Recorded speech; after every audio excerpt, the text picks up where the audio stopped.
राजा रघुवंशी मामले की तर्ज पर अब इंदौर से खबर आ रही, जहां एक पति ने पत्नी पर आरोप लगाया है। मकान मालिक संग पत्नी के अफेयर का आरोप लगाया और ये कहा कि वो मकान मालिक के संग मिलकर मेरी हत्या करवा सकती है। पीड़ित पति ने अब इंसाफ की गुहार लगाई है, इससे पहले कि उसके साथ भी ऐसी कोई घटना घट जाए।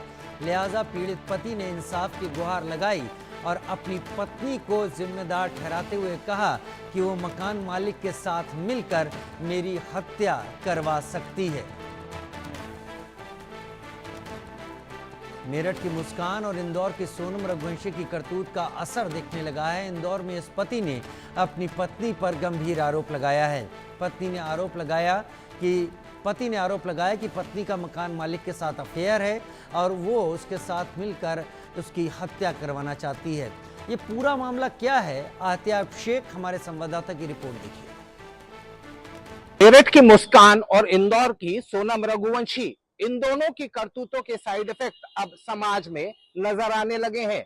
इंदौर में इस तरह के दो मामले सामने आए जब खौफजदा पति अपनी बीवियों से बचाने की गुहार लगाते नजर आए। पिछला मामला 20 तारीख को पिछले महीने आया था, जब प्रेम नारायण नाम का एक युवक डीसीपी कार्यालय में रोते बिलखते हुए पहुंचा था और गुहार लगाई थी कि उसे उसकी पत्नी से बचा लिया जाए, वरना उसका हश्र वो अपने प्रेमी के साथ मिलकर राजा रघुवंशी की तरह कर देगी। इस पूरे मामले में पुलिस ने जांच की और जांच में कई सारे तथ्य सामने आए थे, लेकिन एक ताजा मामला आता है जब एक टैक्सी का कारोबार करने वाला व्यापारी इस बात की गुहार लगाता है और एक जाहिर सूचना देता है कि उसकी पत्नी का उसके मकान मालिक के साथ अफेयर चल रहा है।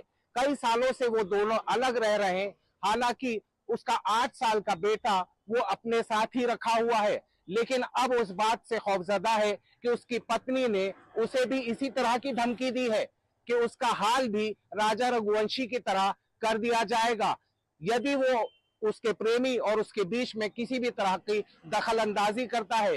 इस व्यक्ति ने व्यथित होकर इस पूरे मामले में एक जाहिर सूचना तक जारी कर दी, जिसमें उसने दुनिया के सामने ये बताने की कोशिश की कि उसके जान को खतरा है और कहीं ना कहीं उसकी पत्नी का जो प्रेमी है वो उसे जान से मार सकता है। इस पूरे मामले में पुलिस के सामने गुहार लगाई गई, लेकिन पीड़ित व्यक्ति का कहना है कि पुलिस ने अभी तक इसको पारिवारिक मामला मानकर किसी तरह की एफआईआर दर्ज नहीं करवाई है। हालांकि इस व्यक्ति ने जाहिर सूचना देकर इस पूरे मामले की सूचना दुनिया तक पहुंचाने की कोशिश की। अब वो इस बात की गुहार लगा रहा है कि उसे उसकी पत्नी से बचाया जाए, वरना उसका भी अंजाम राजा की तरह हो सकता है। वो इतना खौफजदा है, उसने ये कहा कि वो अपने घर में जाने के पहले भी डरता है, सहमता है, घबराता है कि कहीं उसकी हत्या ना कर दी जाए। बड़ी खबर के सह प्रायोजक हैं असली मसाले सच सच